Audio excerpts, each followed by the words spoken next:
আসসালামু আলাইকুম। Donald Trump ২০২৫-এ ইতিহাস তৈরি করবেন। তবে এই ইতিহাসটা হবে যুদ্ধের। আর এই ইতিহাসে সবচেয়ে বড় শত্রু হিসাবে আবির্ভূত হবে ইউরোপীয় ইউনিয়ন। যদিও ইউরোপীয় ইউনিয়ন নামক যে সংস্থাটা আছে বা যে কমিউনিটিটা আছে, গেল অনেক বছর যাবৎ তারা তাদের কমিউনিটি থেকে সরে এসে আমেরিকার তাবেদারি করেছে। আমেরিকার দেখানো পথে হেঁটেছে। যারা আমেরিকার শত্রু তারা তাদের প্রয়োজনে অপ্রয়োজনে তাদের সাথে শত্রুতা তৈরি করেছে। যেমন ধরেন রাশার যে তেল এবং গ্যাস, এটার উপর পশ্চিমা বিশ্ব নির্ভরশীল ছিল। ইউক্রেন যুদ্ধকে কেন্দ্র করে হঠাৎ করেই ইউরোপীয় ইউনিয়ন অপ্রয়োজনে আপনার কি বলা হয় যে রাশিয়ার বিরুদ্ধে নিষেধাজ্ঞা দেওয়া শুরু করলো আমেরিকার কথায়।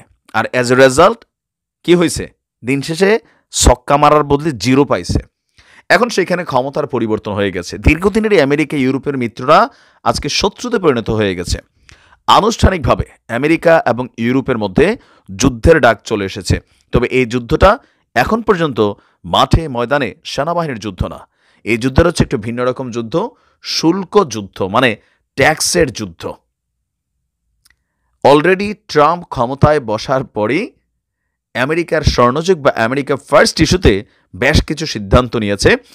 তো এই সিদ্ধান্তগুলো বাংলাদেশকে যেমন ভোগাচ্ছে, আবার কিছু কিছু জায়গায় ইউরোপীয় ইউনিয়ন, চীন, আমেরিকা তাদের এই ত্রিমুখী লড়াইয়ে বাংলাদেশ একটু অ্যাডভান্টেজও পাচ্ছে। বিশেষ করে রপ্তানি পোশাক খাতে আমরা কিছুটা অ্যাডভান্টেজ পাচ্ছি। তো চলুন দেখি ইউরোপীয় ইউনিয়নের সাথে কিভাবে যুদ্ধের দামামা বেজে উঠছে। প্রথমত গ্রিনল্যান্ড ইস্যু একটা আছে। এটাকে দখলের জন্য ট্রাম্প প্রয়োজনে সেনাবাহিনী পাঠানোর নির্দেশনা দিবে। অপরদিকে মেক্সিকো সীমান্তে কন্ট্রোলের জন্য অলরেডি বিশাল সেনাবাহিনী সেখানে দাঁড় করিয়ে দিয়েছে।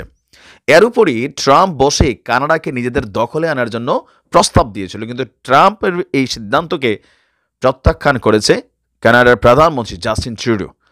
ইভেন পানামা ইস্যুতে কেন্দ্র করে ফ্রান্স থেকে শুরু করে, মেক্সিকো থেকে শুরু করে, ইউরোপের অনেকগুলো রাষ্ট্র, জার্মানি থেকে শুরু করে এটার প্রতিবাদ করেছে।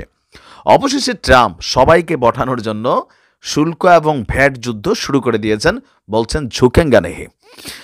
কানাডা এবং মেক্সিকোর পণ্যের উপর যুক্তরাষ্ট্রের প্রেসিডেন্ট ডোনাল্ড ট্রাম্প 25% শুল্ক আরোপ করার পর দেশ দুটি যুক্তরাষ্ট্রের বিরুদ্ধে শুল্ক আরোপ সহ পাল্টা পদক্ষেপ নেওয়ার ঘোষণা দিয়েছে। এই তালিকায় কিন্তু চীনও আছে।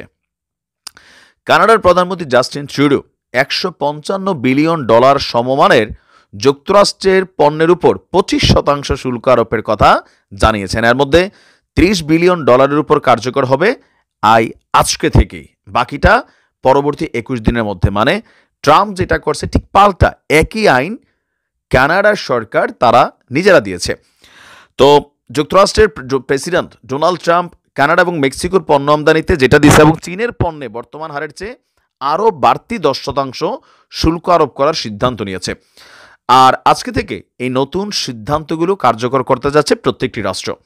হোয়াইট হাউসের তথ্য অনুযায়ী যুক্তরাষ্ট্র কানাডা থেকে 10%-এরও কম শুল্ক দিয়ে তেল আমদানি করে থাকে। মেক্সিকোর প্রেসিডেন্ট বলছেন তিনিও যুক্তরাষ্ট্রের বিরুদ্ধে পাল্টা পদক্ষেপ নিতে যাচ্ছেন।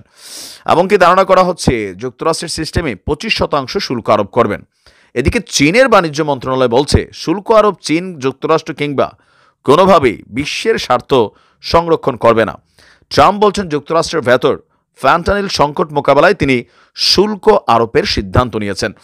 অপরদিকে ট্রাম্পের এই সিদ্ধান্তে আপনার ইউরোপীয় ইউনিয়নের বাকি রাষ্ট্রগুলোর মধ্যেও একটা দুশ্চিন্তা দেখা দিয়েছে। কেন? কারণ ট্রাম্প আমেরিকার ইকোনমিকে স্ট্রং করার জন্য আপনার ইউরোপের যেই রাষ্ট্রগুলো আমেরিকাতে বিভিন্ন সুযোগ সুবিধা নিয়ে এতদিন ব্যবসা বাণিজ্য করছে, সেগুলো সবগুলোর উপরই এ বিশাল ভ্যাট বা করের চাপ বসাতে যাবে একে একে একে। আর যদি তাই হয় তাহলে কি হবে? ইউরোপীয় ইউনিয়ন তারা একজোট হবে, যদিও এতদিন নামে ছিল, এখন কাজে হতে যাচ্ছে। গ্রিনল্যান্ড এবং পানামা খালকে দখল করার জন্য ট্রাম্পের যেই সামরিক সিদ্ধান্ত আসতে যাচ্ছে, সেইটা হলে এই ইউরোপিয়ান রাষ্ট্রগুলো আপনার গ্রিনল্যান্ডকে রক্ষার জন্য তারা নিজস্ব ফোর্স পাঠানোর জন্য অলরেডি বৈঠক করে ফেলেছে। সেইখানে একটা সংঘর্ষ বাঁধবে, বুঝাতে পারছি? তার মানে আবার নিজেরা লাগালাগি করবার। ওইদিকে পুতিন কাকু সুযোগ বুঝা কিন্তু গেম ওভার করে দিবে জেলির দরকার আছে।